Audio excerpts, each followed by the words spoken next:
we come together to renew our faith in the holiness, goodness, and beauty of life, to reaffirm the way of the open mind and the full heart, to rekindle the flame of memory and hope, to reclaim the vision of an earth more fair with all her people one. Good morning. Welcome to the Unitarian Universalist Church of Amherst.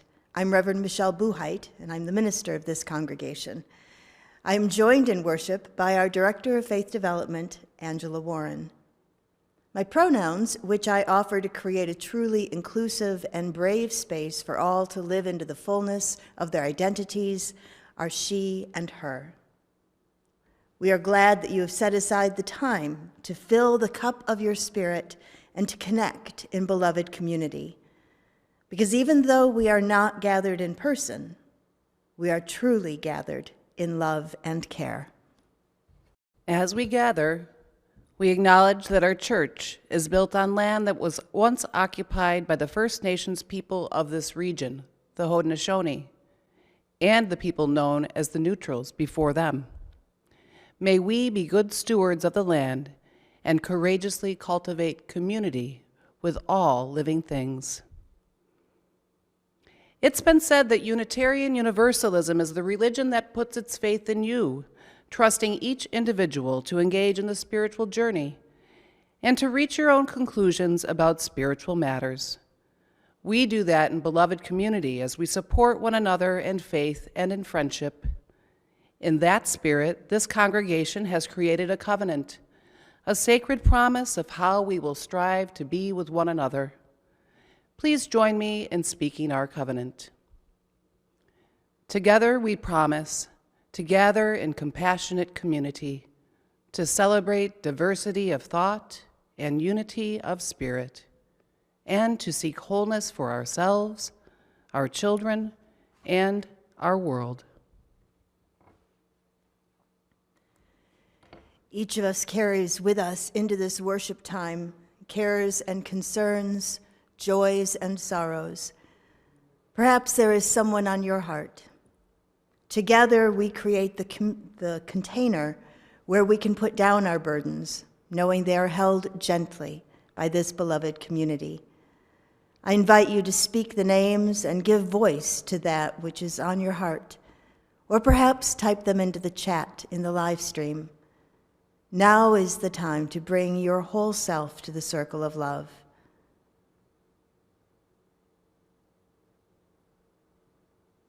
There is a love holding us.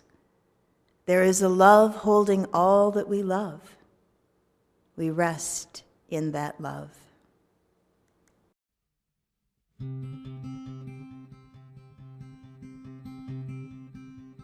Ya-da-da, ya-da-da-da, ya-da-da-da-da-da,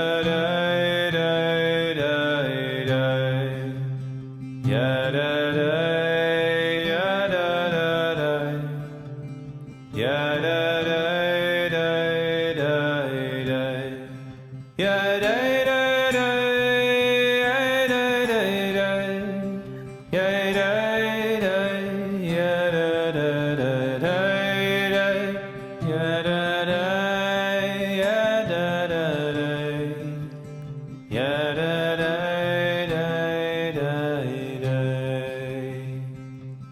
Dark of winter, soft and still, your quiet calm surrounds me. Let my thoughts go where they will, ease my mind profoundly, and then my soul will sing a song, a blessed song of love eternal, gentle darkness, soft and still, bring your quiet to me. Darkness soothe my weary eyes, that I may see more clearly. When my heart with sorrow cries, comfort and courage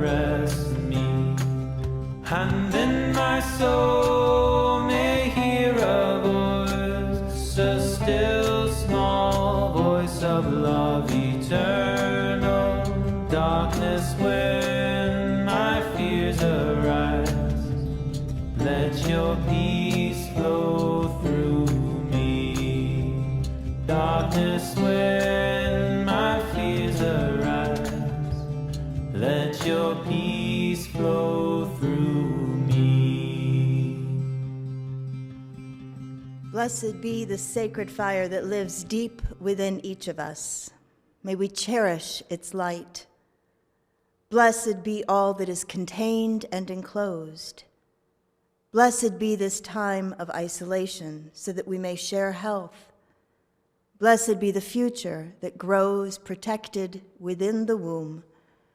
Blessed be the milk that is prepared to nurture new life. Brigid, ancient spirit of the Imbolc season, bless our hearth fires and our homes with warmth and love, and let there be mercy for those who are without. Bless the risk of birth by which life continues. Let there be pity when it goes awry and solace for its losses. Bless the tools of our labor in the transforming heat of the forge. May justice be the anvil on which our days are wrought. Bless these candles that connect us one to another in community.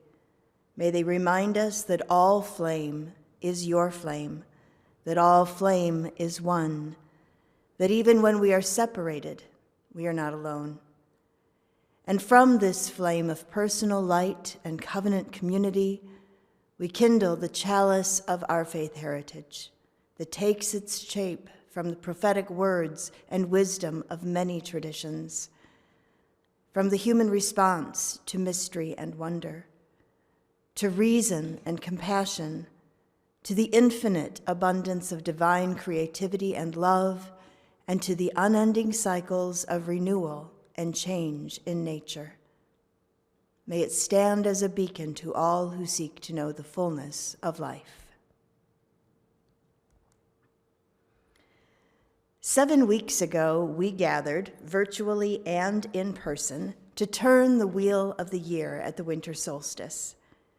We honored the darkness as we approached the shortest day of the year, and ritualized giving up that which no longer served us. And we called forth the light, planting seeds of hope in the waiting darkness. Today we pause to take stock and notice what has been happening in that time of cold and dark. At our winter solstice service, we were all invited to participate in rituals that called us to release what holds us back, to shed outworn skin, to carry with us the spark of hope that will see us through the days to come, and to plant seeds of new life and potential. Those who were in our chapel planted actual seeds. One planter full of the mighty catalpa tree, sourced right outside these chapel windows, and one full of perennial false indigo seeds sourced from our beloved Pat Burke's yard. Let's see how our seeds are doing.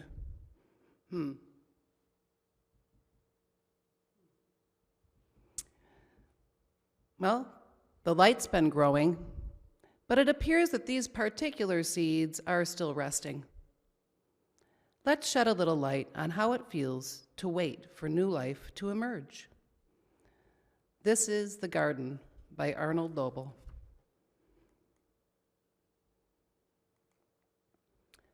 Frog was in his garden.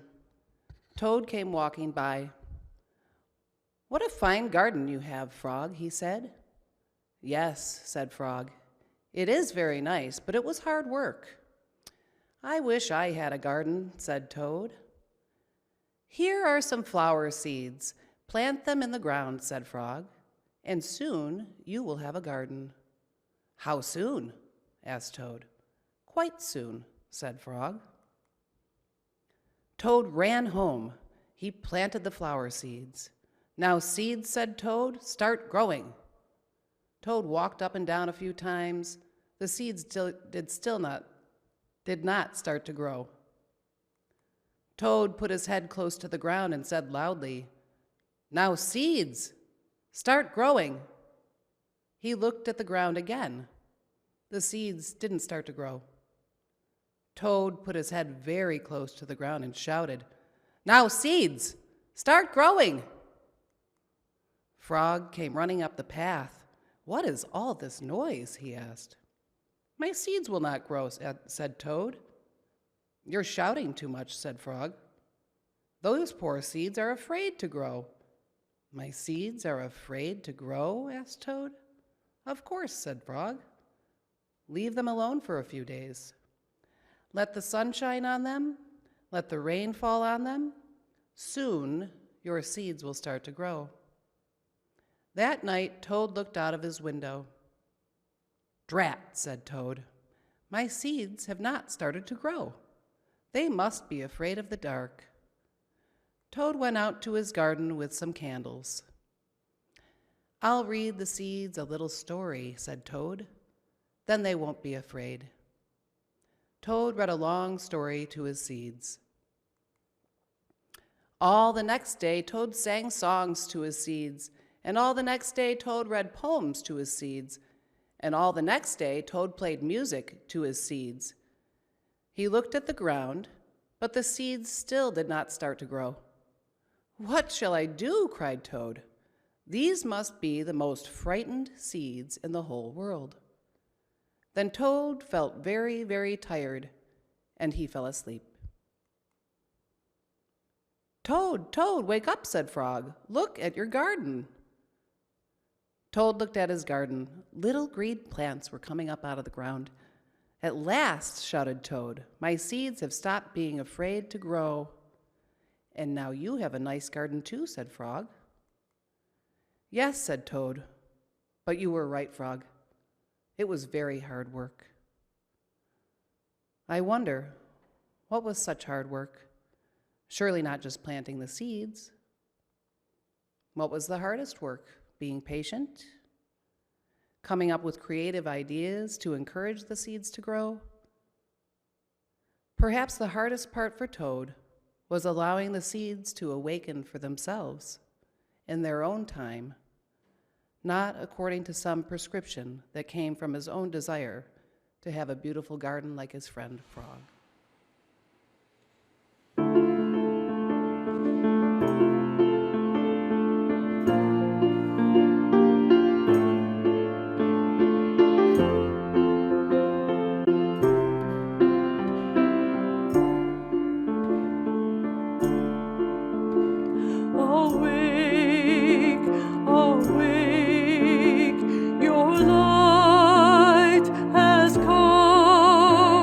Awake,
Are you awake? I feel like I'm emerging from hibernation, although clearly it is a little early for that kind of emergence among our creature friends. For me, January is the cave I crawl into following the hard push of the startup of the church year and all the way through the December holidays. I usually end up with a weeks-long respiratory thing, and this year was no different. I've still done a bit of pushing through, even as I preach the importance of rest and slowing down. But there have been a few more naps and a few less expectations, so we'll count that as progress. As we traverse the wheel of the year, the weeks following the winter solstice are weeks of cold and darkness. With the light reborn, it is still in its infancy, still small and weak, although gaining strength each day. As the days grow longer, we shift out of hibernation and begin to plan for the activity ahead. And so we find ourselves at the next spoke on the wheel of the year, Imbolc. Imbolc is a Celtic word and translates as in the belly of the mother. The seeds that were planted in the fall and early winter rest in the soil, the belly of the earth mother. Imbolc is the promise of spring's return, the threshold from rest to activity. John Beckett writes in the blog spot Patheos Pagan, spring is cause for celebration, but spring is also a time of labor, sharpening tools, preparing the ground, preparing the seeds, planting, moving animals to pasture. Spring is one of the busiest times in the agricultural cycle. Imbolc tells us to get ready to go to work. Only this year, perhaps we need to plant some different crops in different fields. When Beckett refers to other crops in other fields, he is speaking metaphorically. The projects that were so intensely important in seasons past may provide the seeds for new projects and priorities. For those of us who found our voices in political activism just a few short years ago, we may need to direct that energy in new ways, new crops in new fields. In addition to our church's ministries in food security and clothing distribution, we might take up voter rights, advocating for students to learn the hard parts of American history, supporting reproductive justice, or doing what we can to ensure greater balance among Supreme Court justices with the upcoming new appointment. There is work to be done, fields to be plowed and planted. The pandemic has kept us mainly focused inward. How will we emerge? What will unfold? What have we learned? And what will we do with that? Are we the seeds being planted? What is our legacy?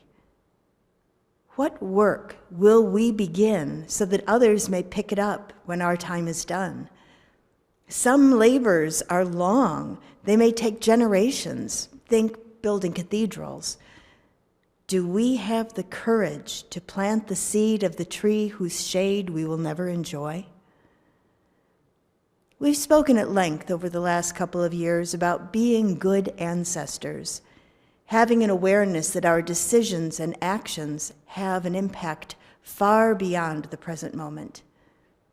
The ongoing climate crisis bears witness to what happens when warnings go unheeded and immediate gratification supersedes concern over gradual impact.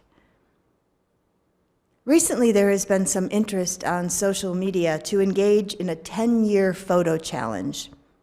It began as personal photos showing how we've aged, and quickly took a turn towards social commentary, with rising housing prices and stagnant minimum wage.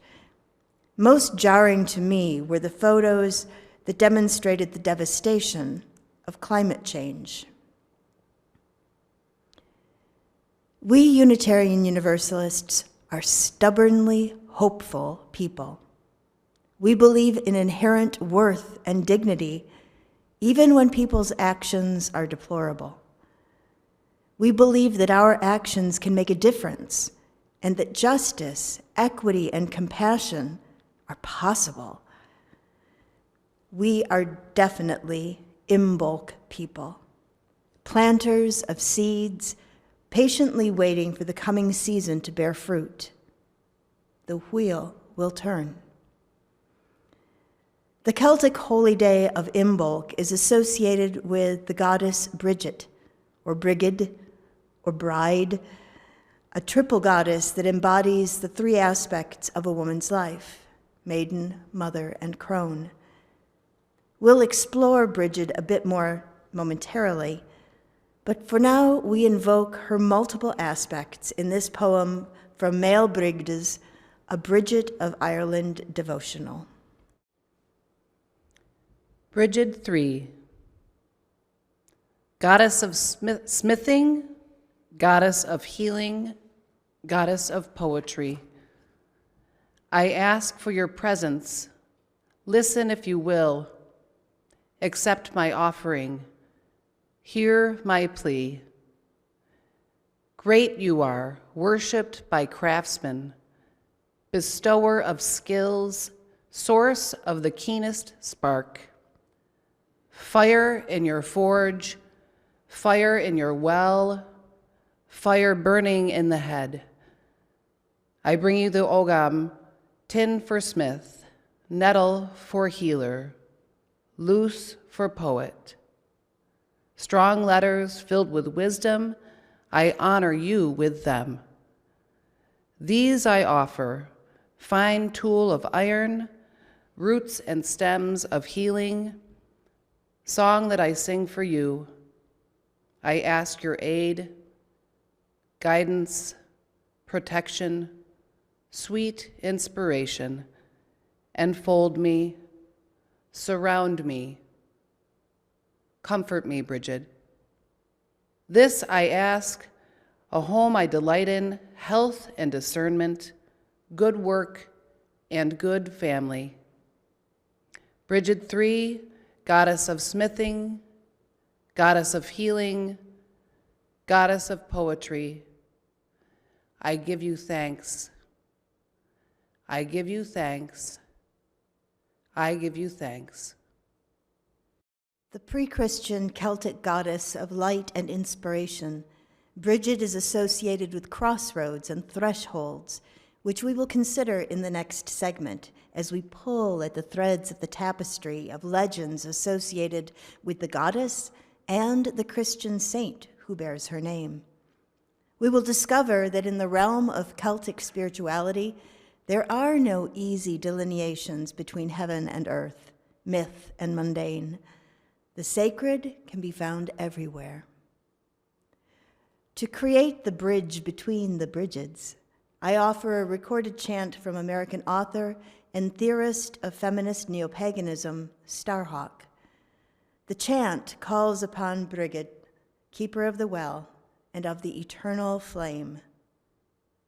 We will never lose our way to the well of her memory and the power of her living flame. It will rise again. We will never lose our way to the well of her memory and the power of her living flame. It will rise again. We will never lose our way to the well of her memory and the power of her living flame. It will rise again. We will never lose our way to the well of her memory and the the power of her living flame. It will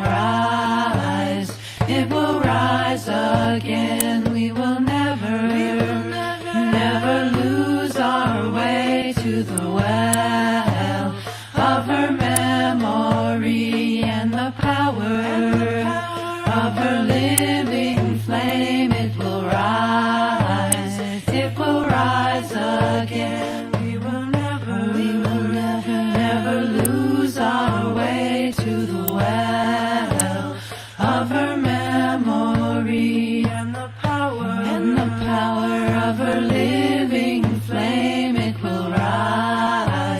It will rise again. We will never lose our way to the well of her memory, and the power of her living flame. It will rise again. We will never lose our way to the well of her memory, and the power of her living flame. It will rise again.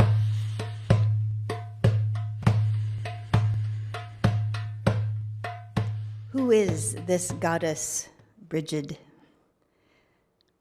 From Megan Watterson's The Divine Feminine Oracle. Brigid represents the essence of an inner dawn and the healing that comes from knowing that the best is yet to come. Brigid is the goddess of pre-Christian Ireland. She is associated with the Indo-European dawn goddess and the coming of spring. She is celebrated in a Celtic festival called Imbolc that takes place halfway between the winter and spring solstices. It is said that at the moment between dusk and daybreak, Brigid arose into the sky with flames like rays of the sun blazing in her hair.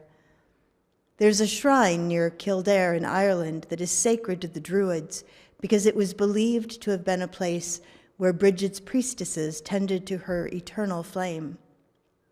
This is where, in 480 of the Common Era, Saint Brigid built a monastery in honor of the goddess and created a communal and consecrated center for women's religious life and learning. Brigid is associated with poetry, with all things elevated, states of being, high rising flames, lofty dimensions, elevated wisdom.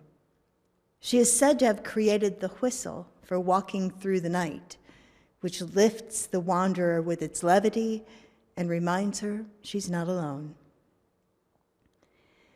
It is believed that the priestesses of the goddess Brigid kept the eternal flame going at Kildare for over 1,000 years, a ritual that was continued when the last of the priestesses disappeared and an abbey was erected on that site by a woman who would bear the goddess's name.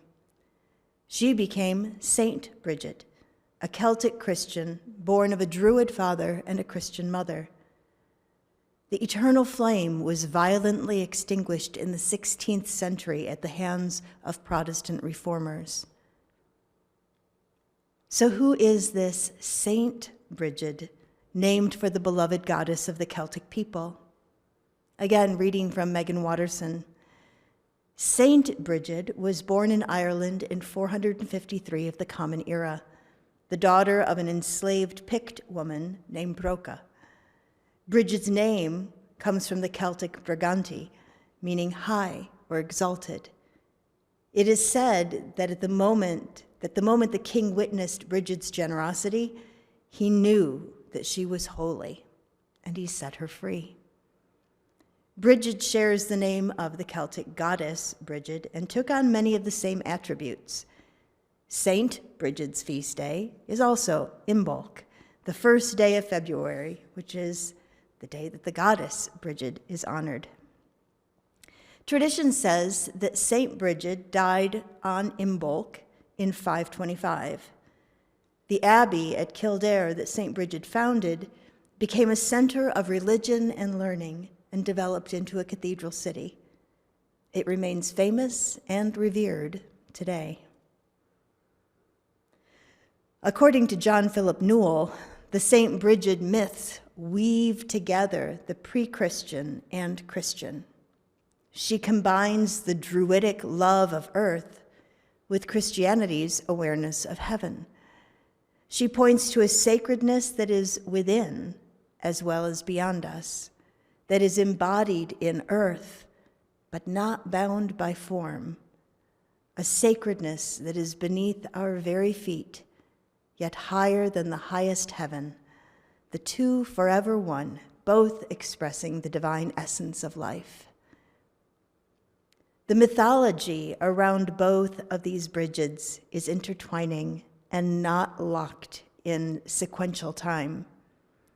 One of the legends around Saint Bridget is that she served as midwife at the birth of Jesus Christ.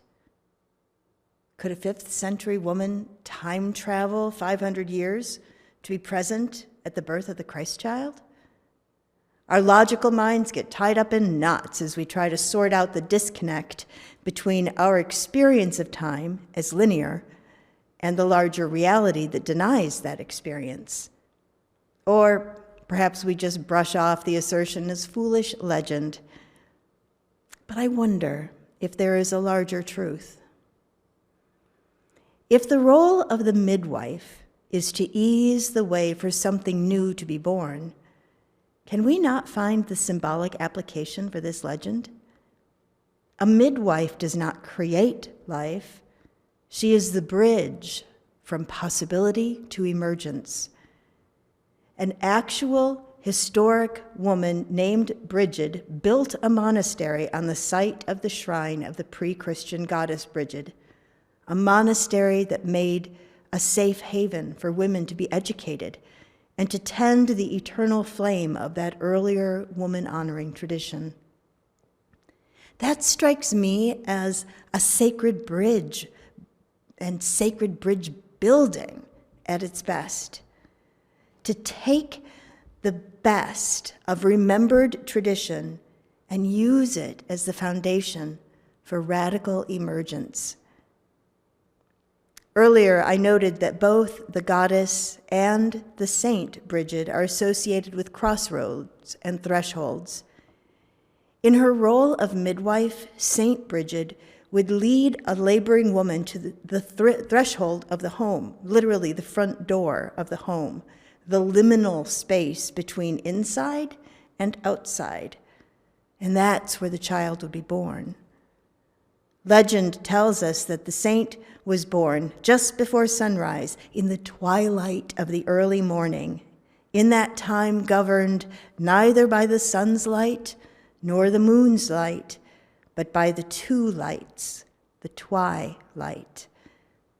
Newell notes, it's also said that her mother gave birth to her neither within the house nor outside, but at the threshold of the dwelling. So her birth signals that she will be associated with the meeting place between opposites, the night and the day, the sun and the moon, the within and the without. She occupies the liminal space between worlds.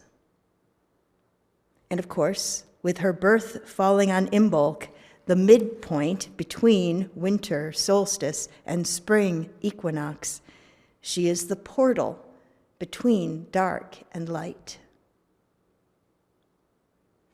So what does this have to do with us?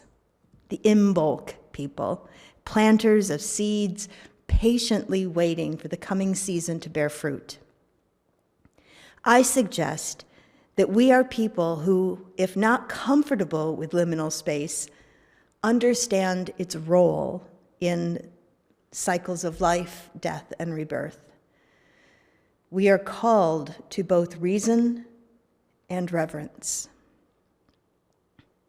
7 short weeks ago, we planted seeds, metaphorically and literally. Some of those seeds will bear fruit, and some will not. That is the nature of seeds. Our role is to nurture the potential of those seeds, the possibility of new life. As we find ourselves at the threshold between solstice and equinox, between dark and light, our task is to tend the flame, to grow the light within us, and to extend that to others. We are the keepers of the flame of hope, of change, of accountability. We are the good ancestors who will light the way for those who will come after us. We close our time together with the traditional Celtic prayer attributed to Saint Bridget. This morning, as I kindle the fire of my hearth, I pray that the flame of God's love may burn in my heart and the hearts of all I meet today. I pray that no envy and malice, no hatred or fear may smother that flame. I pray that indifference and apathy, contempt and pride may not pour like cold water on the fire. Instead, may the spark of love light the love in my heart, that it may burn brightly through the day. And may I warm those that are lonely, whose hearts are cold and lifeless, so that all may know the comfort of God's love. Amen.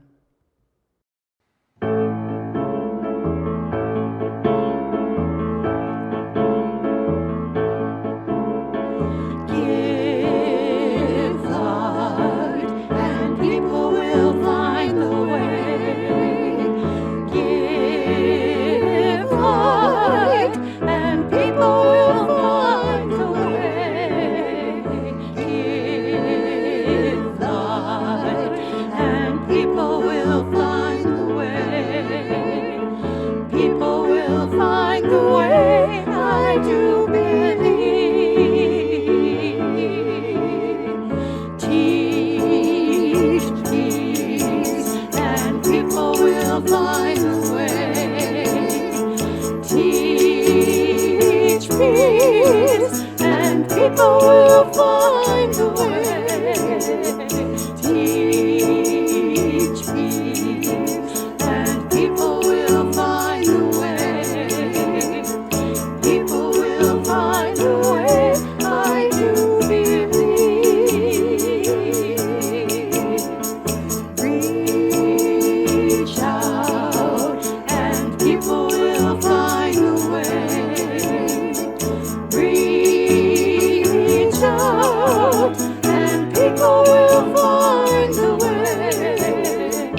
Reach out, and people will find the way.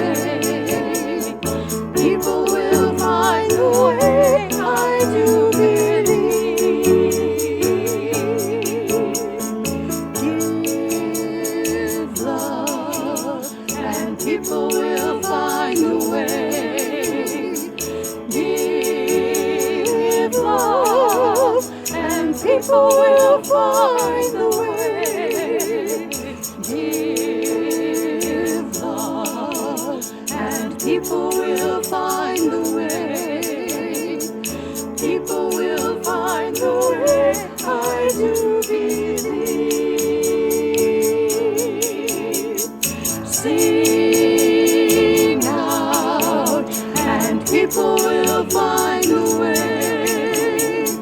Sing out, and people will find the way. Sing out, and people will find the way.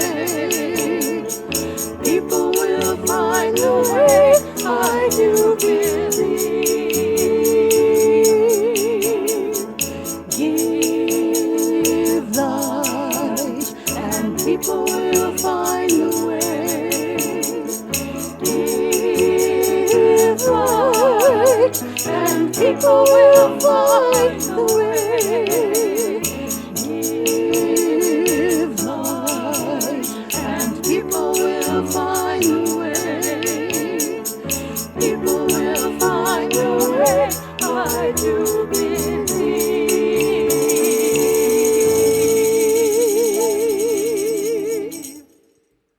Thank Thank you for joining us in worship today. I hope you have been inspired and uplifted by sharing this time together. You can support the work and mission of this congregation with your financial contributions. Take a moment to visit our website, uuamherst.org, and click on the giving link, or text your gift to 833-987-1968.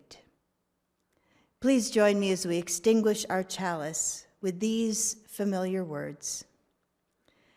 We extinguish this flame, but not the light of truth, the warmth of community, or the fire of commitment.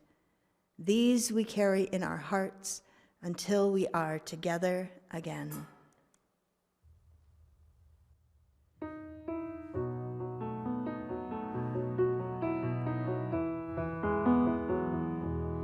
Travel light and travel easy till I see you once again.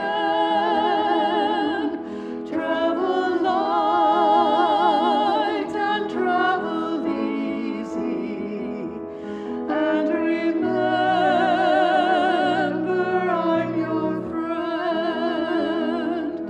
May the road rise up to greet you as you leave your past behind.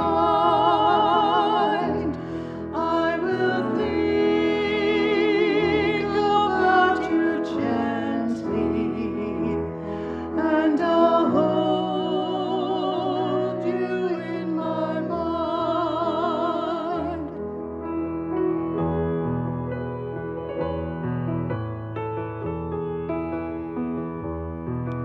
We do not have much time to gladden the hearts of those who travel this way with us.